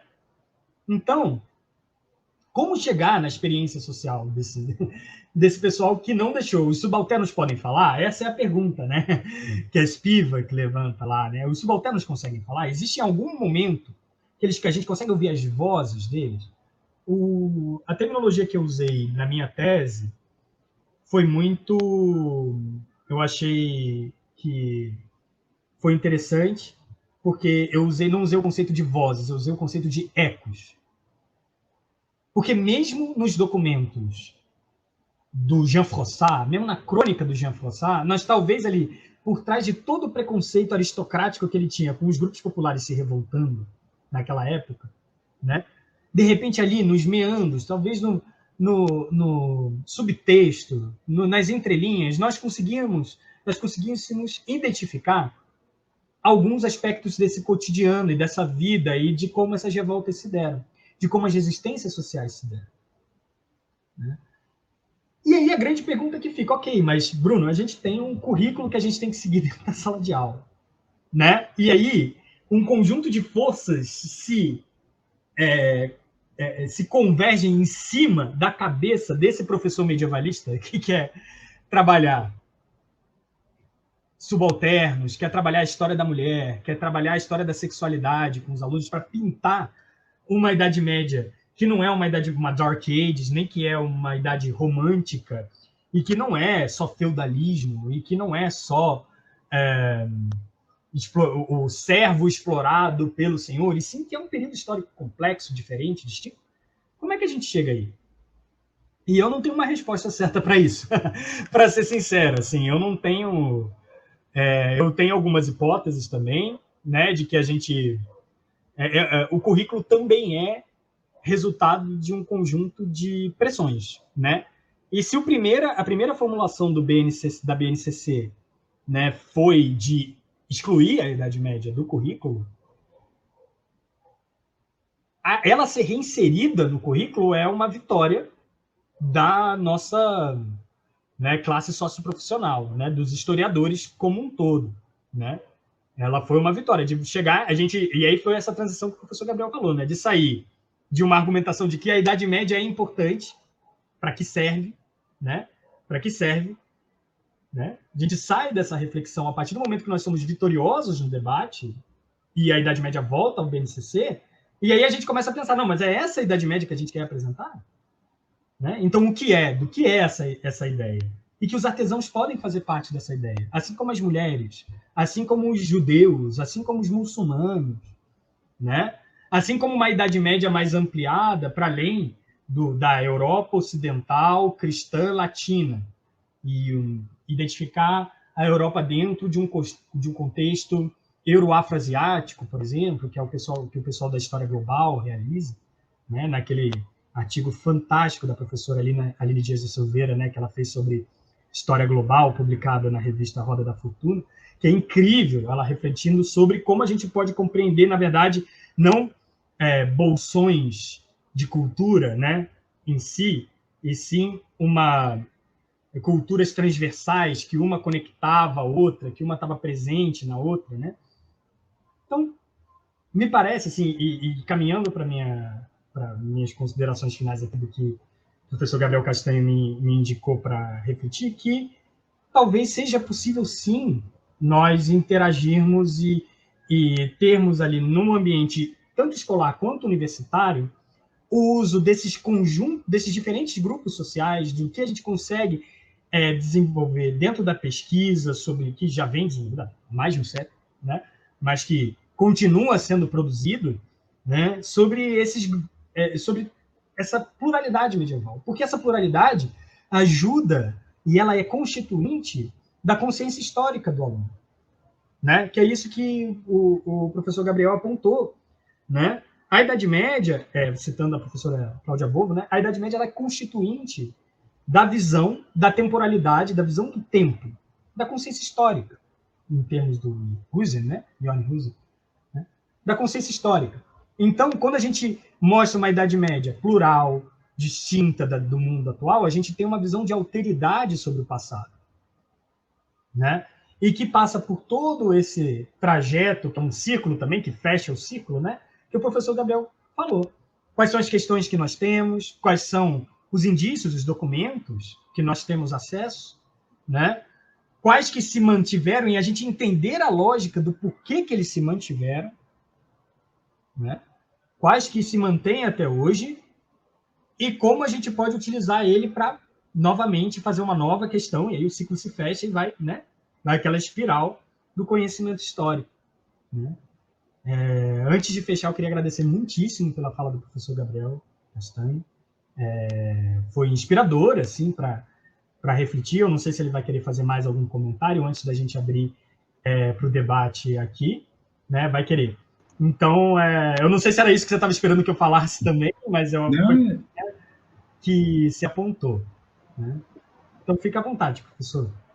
Não, obrigado, Bruno. Acho que você falou umas coisas que são muito legais. Eu queria só pontuar, porque eu acho que são importantes, né? No diálogo da tua fala com a minha. Para reforçar um pouco os dois lados, de repente, dar mais combustível para eventuais conversas a seguir. Primeira coisa é que aquela pergunta do que é feita a Idade Média, acho que a tua fala deixou muito claro coisas que eu não disse, né? Deixou mais claro também coisas que eu tinha pensado. A primeira coisa, assim, bom, do que é feita a Idade Média, ela não é só feita de castelos, etc., ou seja, do feudalismo, da pirâmide trifuncional, ela não é só feita disso, ela é feita de outras coisas. E a tua fala agora coloca a questão, bom, tudo bem, se ela não é só feita do feudalismo, ela é feita do quê e, sobretudo, como alcançar essas outras coisas. Né? E aí eu acho que você deu algumas respostas, eu queria frisar porque eu acho que são bem interessantes. Eu acho que a primeira coisa, bom, como alcançar essas outras idades médias, né? Estava subentendido a minha fala de que é isso, de que sair da serventia da Idade Média e colocar a questão do que é feita história, explodir com uma noção de manual do que é história medieval e ampliar o máximo possível internamente a Europa, com as suas diferenças, externamente, globalmente, com os seus limites, enfim. Né? A primeira coisa que eu acho que é importante do que você falou é o seguinte, né? Então, como alcançar essa outra Idade Média? Do que é feita a Idade Média? A primeira coisa que você disse que eu acho que é muito importante é, pera lá, Gabriel, pelo menos como eu entendo, tá, Bruno? No nosso diálogo, né? Tá bom, do que é feito a Idade Média, mas não é só a gente que tem o poder de dizer do que é feita a Idade Média. Os próprios medievais dizem do que é feita a Idade Média, e eles dizem que não é só feita do feudalismo. Uhum. Eles mesmos dizem isso. Então, a primeira coisa que você chama a atenção não é só a gente que diz o que é do que é feita a Idade Média. A Idade Média diz do que ela é feita, e a gente precisa escutar o que os agentes históricos dizem. Então, o teu quadro lá com as diferentes organizações de como a sociedade medieval urbana se pensava, mostra isso. Né? Ela diz, é verdade, o chamado trifuncional, a pirâmide, ela diz isso num determinado contexto, com determinados objetivos, imaginário, não é a sociedade, é um discurso, é uma ideologia, e enquanto a ideologia, quanto o discurso, existem outros, vejam, tem outros, o que mostra que existe um agenciamento do que define a Idade Média, e esse agenciamento não é só nosso, é medieval. Completamente de acordo, daí o meu segundo elemento temporal, a documentação. Passa por ali. Ao pensar o que é a Idade Média, passa pelo que você falou. O segundo elemento que você disse que eu acho que é muito importante bom, os agentes históricos dizem o que é a Idade Média, mas também a gente pode pensar que, além deles dizerem o que é a Idade Média, eles atuam. Então, além de discursos sobre a Idade Média, é possível perceber aquilo que você chamou, seguindo uma tradição, de experiência social. Não, os medievais não só pensam do que é feito eles mesmos, eles experimentam o que é ele mesmo, o que compõe eles mesmos, né? Como todos os agentes históricos.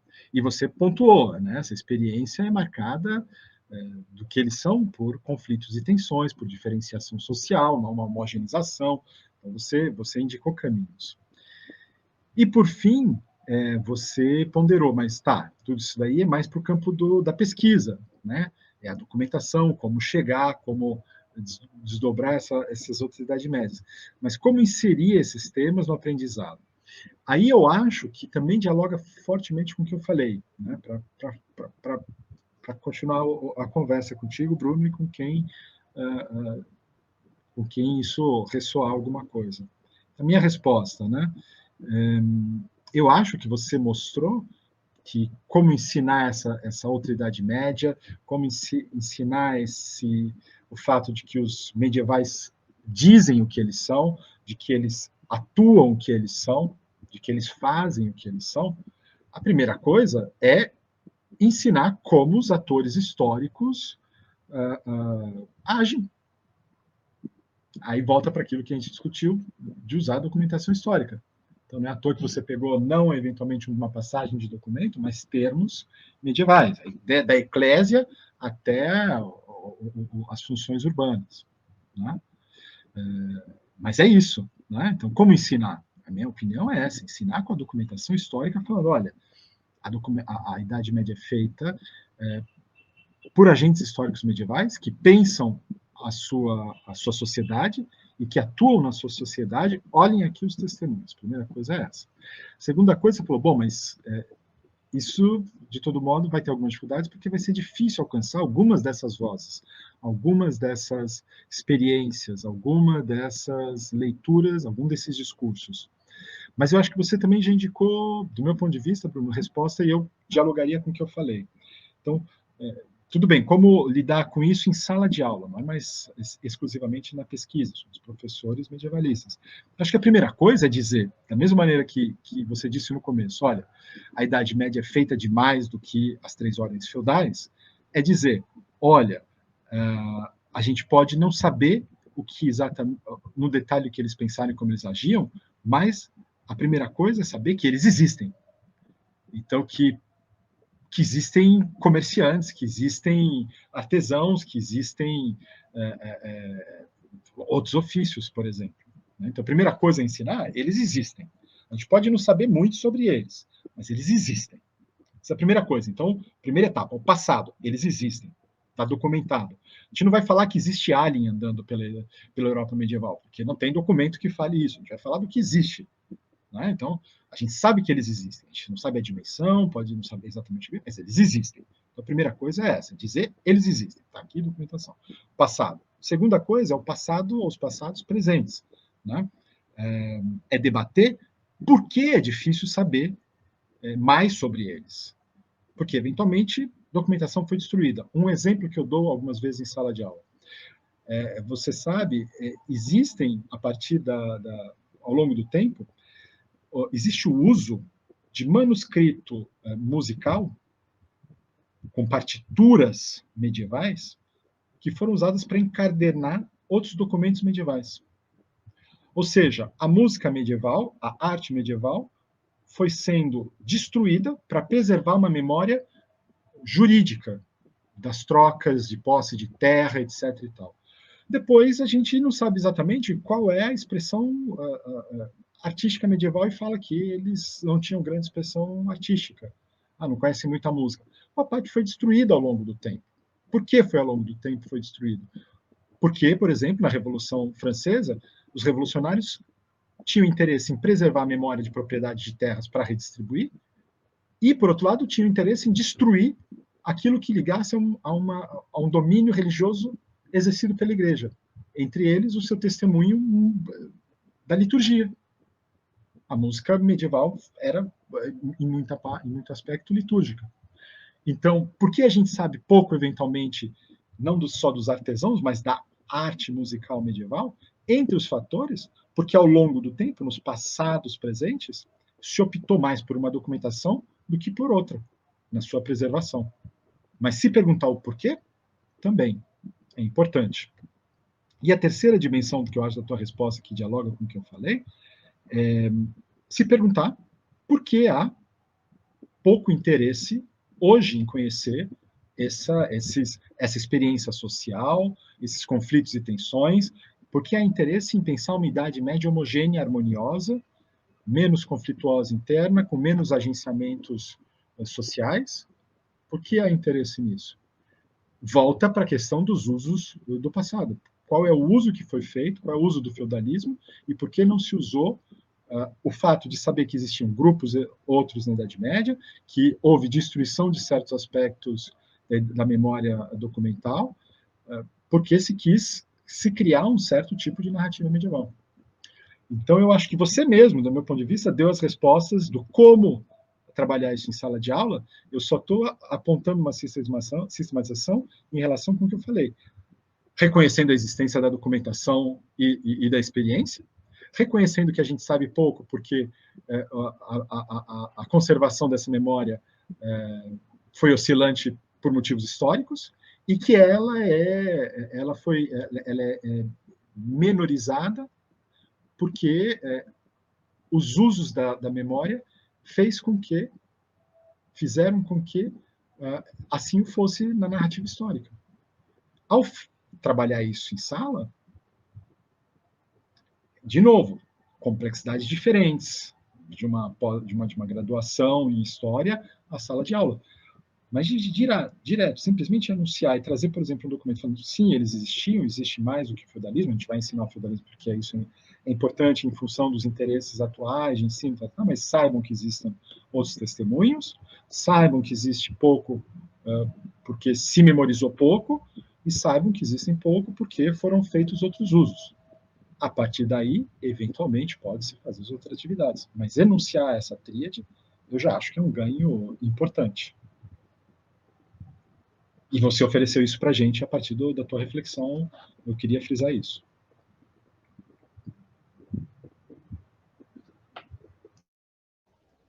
Maravilha, Gabriel. Obrigado pelas suas considerações. O que eu acho que, assim, muitas vezes a gente tem até entre os próprios medievais esse processo. Eu falei das reformas de chancelaria, mas tem todo um debate sobre, por exemplo, as revoltas dos artesãos medievais que sofreram na própria época que o pessoal chama, desculpa meu latim, lá, damnatio memoriae, né? Um banimento da memória sobre as revoltas, em que pessoas que falavam posterior de que as revoltas foram abafadas, foram destruídas e tudo mais, que as pessoas morreram, as autoridades daquele período faziam as pessoas, olha, quem estiver falando do que aconteceu tem que ser preso, tem que tem que ter algum tipo de... Ou seja, a gente está lidando uma série de dominantes de memória, né? A gente está... E que, para resgatar o que foi feito, dominante de memória, né? É essa terminologia que a gente usa, até explicando para o pessoal, que é demonizar um determinado tipo de memória, né? Combater um determinado tipo de passado e para moldar um outro, né? E que nós chegamos hoje e a gente tem que tratar toda uma linha, desde a época até hoje, né? Desse conjunto de ações. E é difícil, mas ao mesmo tempo, uma reflexão que eu acho que eu queria aproveitar até esse momento para conversar contigo, eu estou ministrando desde o começo do ano a disciplina de História Medieval aqui na Universidade do Vale do Paraíba. E o que eu pensei, e foi exatamente a mesma fala do começo da tua apresentação, que cara, muita gente nem gosta de Idade Média, né? Muita gente tem Idade Média que tem que fazer, né? E uma coisa que eu pensei, e que dialoga com o que foi falado, em algum nível, e é legal a gente ver o quanto existe uma sintonia, apesar de usar a organização da cabeça ser diferente, e que o tipo de fala que você fez ajuda nós, professores, seja do ensino fundamental e médio, seja do ensino superior, a organizar a nossa mente e direcionar e melhorar a forma que a gente trabalha o processo de ensino-aprendizagem, né? O que eu tenho feito na sala de aula é falar, cara, eu vou ensinar a Idade Média, mas eu vou ensinar a Idade Média para criar uma caixa de ferramentas para os meus alunos, para que eles possam aplicar a outros campos da história que eles têm interesse. Eles podem ter interesse em Idade Média, maravilha, né? Mas eles podem ter interesse em História Antiga, podem ter interesse em Brasil, ditadura militar, América Latina. Como o ensino da Idade Média pode me ajudar a estudar? Então, era debate de documento, como analisar um documento, como fazer um comentário histórico de um documento, né? Como fazer um debate historiográfico. A minha aula de feudalismo, por exemplo, é uma aula toda de debate historiográfico. Porque o conceito de feudalismo, a palavra feudalismo significa um montão de coisa para um montão de autores diferentes. Tem alunos meus aí nos comentários do vídeo, que daqui a pouco podem me xingar da minha aula, né, que eu faço de, assim, como apresentar, como um mesmo conceito tem várias ideias diferentes vinculadas a ele, né? Então, eu vou me aproveitando por exemplo, quando eu dei Cruzadas, eu falo de apropriações contemporâneas, dou aquele filme do Ridley Scott, né, com o Orlando Bloom, né? E falo sobre o discurso fílmico presente naquele filme e como isso dialoga ou não com um conjunto de fenômenos que se passaram na Idade Média, que foram as cruzadas, né? E aí é interessante, porque você falou muito bem sobre a ideia de a Idade Média ser parte da consciência histórica e dela auxiliar nessa construção, né? E que me ajuda, pelo menos me ajudou bastante a botar minha cabeça no lugar, que às vezes a gente faz no instinto, né? A gente faz no... eu acho que isso aqui está certo, eu acho que vai ser legal. E aí, debatendo com os colegas da área e conversando e refletindo sobre, né, o que o Paulo Freire falando, né? Na prática e teorizando sobre a prática, né? A gente consegue avançar e dar aulas melhores, né? Eu acho que, no fundo, é isso que a gente quer fazer. Aulas melhores e um processo de ensino-aprendizagem significativo, né? Você ia falar alguma coisa? Não, é porque você falou um negócio que eu também tendo a concordar, e isso me fez pensar uma coisa que eu acho que eu não tinha pensado ainda. O que você falou de que a gente ensina história medieval, mas a gente, na verdade, está trabalhando com história, no sentido largo. Então, eventualmente, alguma coisa que a gente trabalha com os nossos alunos no ensino superior, a gente está pensando de uma maneira maior no ensino de história. E eu acho que isso tem o seu sentido também no ensino na escola. Me explico. É evidente, sei lá, cada escola é uma realidade, cada momento é uma coisa, às vezes uma turma, outra turma na mesma escola é diferente, a gente sabe muito bem, uma aula funciona melhor, uma aula funciona pior, a gente sabe como é que é. Então, às vezes, não vai dar para vamos dizer, aplicar as coisas que a gente está discutindo aqui em medieval, mas dá para aplicar em moderno, num conteúdo de moderno, de contemporâneo, alguma coisa. Porque, fundamentalmente, eu acho que isso que a gente está falando aqui, se não... se vai além do conteúdo de história medieval, do conteúdo obrigatório que caia no vestibular, que vai no Enem, não sei o que lá, é porque a gente percebe que a formação que a gente está discutindo não é uma formação só para a prova de história no Enem, mas é, por exemplo, para fazer a redação. Então, você falando me fez pensar isso, assim, uma pessoa que eventualmente possa ter em algum momento da formação na escola esse tipo de discussão que pode acontecer em medieval, porque a gente está discutindo medieval, mas pode acontecer em outro contexto, em outro conteúdo também, eventualmente pode aportar numa redação com um tema amplo, que muitas vezes é uma questão problemática, né? Pode aportar algumas reflexões interessantes a respeito da temporalidade daquele tema que está sendo discutido. Então, você falar o que você me trouxe, que eu não tinha pensado, é isso, que eu acho que, às vezes, me veio agora, e eu fico com toda a polêmica que isso pode acontecer. Quando a gente pensa o ensino de história medieval, ou ensino de história, a gente fica mais preso à questão dos conteúdos, e esquece que a gente está formando alguém também para uma prova escrita, para uma redação. E que essa redação não é só uma questão gramatical. Então, quando a gente fala que a história está formando cidadãos, etc., críticos, não sei o que lá, no sentido lato é o que é, a gente sabe, mas no sentido estrito é isso. Né? A gente não pode ficar só refém ao Enem, porque objetivamente a prova de história do Enem, porque objetivamente a gente não está formando só a prova de história, senão a pessoa não vai bem na redação. Né? Então, não sei, como eu falei, tudo, essa parte agora é tudo um achismo, você me fez pensar isso, mas isso traria uma outra legitimidade também para essas discussões, né? Da discussão atrelar a discussão do conteúdo de história medieval ao ensino das dimensões temporais e das experiências históricas.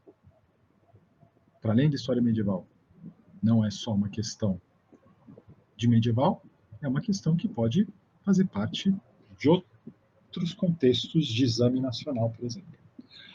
Para ficar preso a essa dimensão, né, gente, que é pragmática, é prática. Eu falei, nós somos professores, né, nós somos pagos para essa indústria que a gente conhece.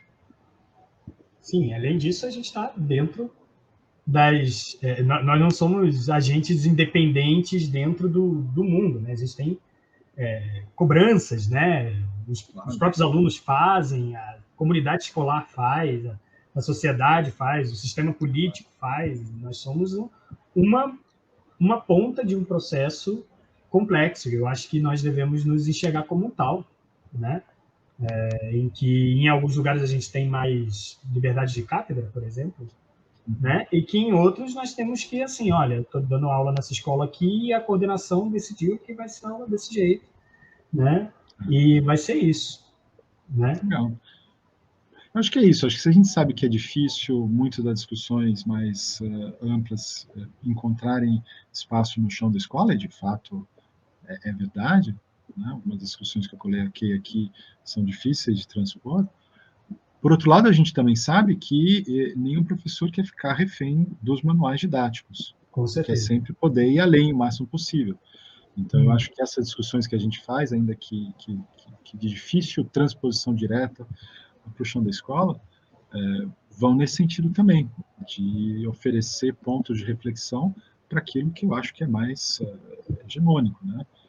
Como tentar pensar atividades variadas que possam diversificar o ensino também, Perfeito. ainda que sejam quase utópicas em algumas delas. É claro, é claro. Eu acho que nem tão utópicas são, mas eu acho que aquilo que você disse, né? Como eu falei do uso da Idade Média para outras áreas do próprio curso de História, você também falou de como pode servir para outras disciplinas do ensino fundamental e médio.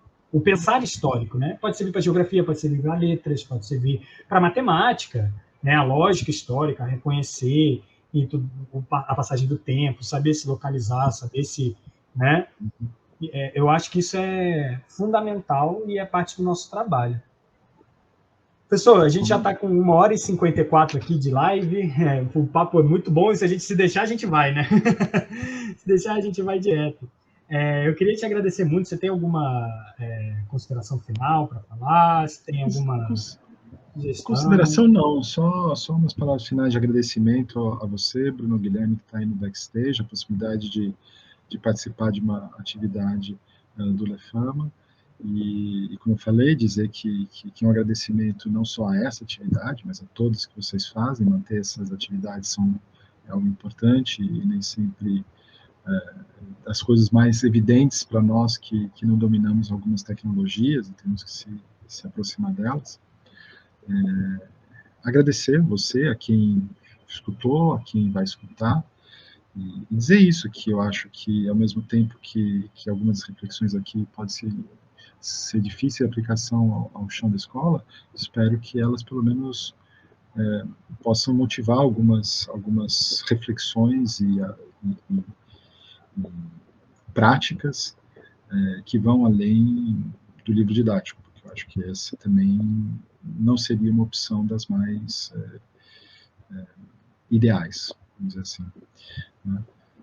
Agora, a vocês também, no chão de sala de aula, para repensar tudo que eu falei, que eu apresentei, e corrigir todas as reflexões que foram colocadas aqui, seja no chão da sala de aula de escolar, seja universitário, a ser provado. Foi uma fala, em alguns momentos, bastante provocadora nesse sentido também. Obrigado, muito obrigado, espero que tenha sido, ou que venha a ser útil para os debates. Isso. Muito obrigado, professor Gabriel. Vou chamar o Guilherme para vir aqui também com a gente, para dar um tchau para dar um tchau para o pessoal. O Guilherme estava aí ajudando a gente nas questões técnicas aqui e tal, né? Guilherme, muito obrigado para você, muito obrigado para o pessoal do chat, pela participação, por estarem acompanhando a gente. Quem for assistir depois... eu queria que, antes da gente fechar, eu queria que o Gabriel contasse para a gente sobre o laboratório, se tem algum canal que a gente possa seguir o trabalho dele, né, para divulgar também, aproveitar esse espaço, e aí depois eu me despeço. Muita gentileza tua, Bruna, muita gentileza. Eu participo do Latim, que é um laboratório da UFRJ e da USP, né? Vocês podem encontrar a gente nas redes sociais e, inclusive, nos nossos sites. Obrigado por colocar aí. E a gente faz alguns trabalhos em frentes diversas, mas um eixo que nos interessa fortemente é a reflexão entre prática e reflexões teóricas e práticas na pesquisa em história medieval. Acho que esse é o que nos congrega mais. Obrigado pelo espaço também para essa divulgação, Bruno. Obrigadão. Tá certo, gente. Então, agradeço muitíssimo a presença de todos, agradeço novamente ao professor Gabriel Castanho, né? E até a próxima. Valeu. Tchau, até mais.